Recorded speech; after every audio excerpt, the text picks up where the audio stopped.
A video summary of the original blog found here.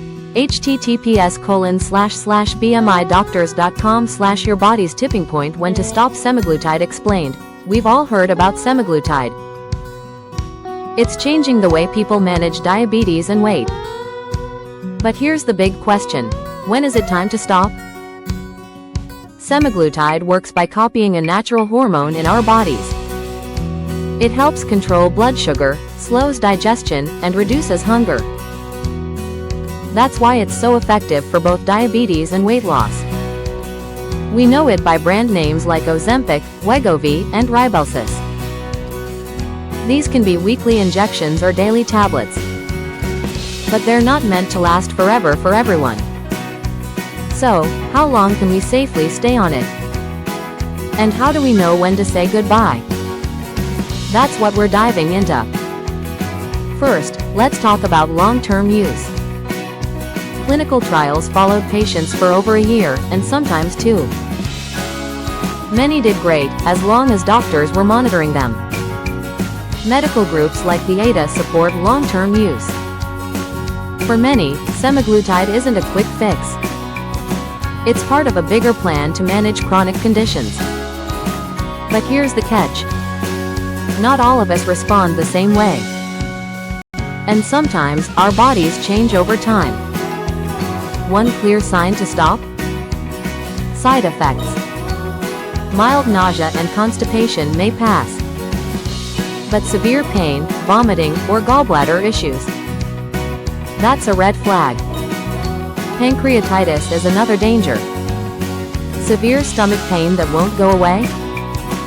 That's when doctors say, stop immediately. We also need to think about life changes. Planning a pregnancy? Semaglutide isn't safe then. Your doctor may recommend stopping months ahead. So what if semaglutide simply stops working?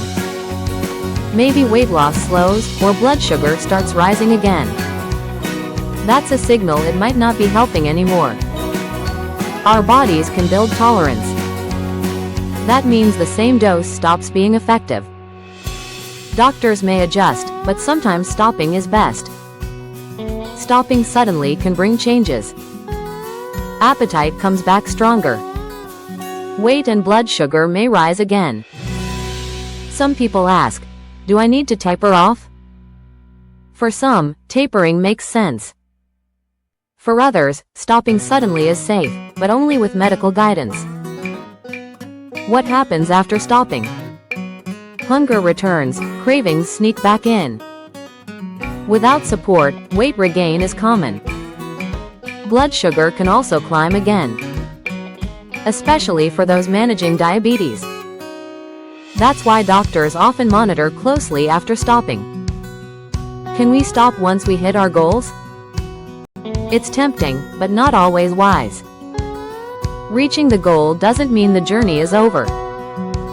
Doctors sometimes recommend a maintenance plan. That might mean staying on semaglutide longer, or slowly adjusting to life without it. And what about taking a break? Some people do pause semaglutide, but often, weight and blood sugar bounce back quickly. Restarting is possible, but usually, we start at a low dose again. Our bodies need time to adjust. The bottom line? There's no one-size-fits-all answer. The right time to stop depends on our health, goals, and safety. Semaglutide can be life-changing, but stopping should always be a careful decision, and one we make together with our doctors.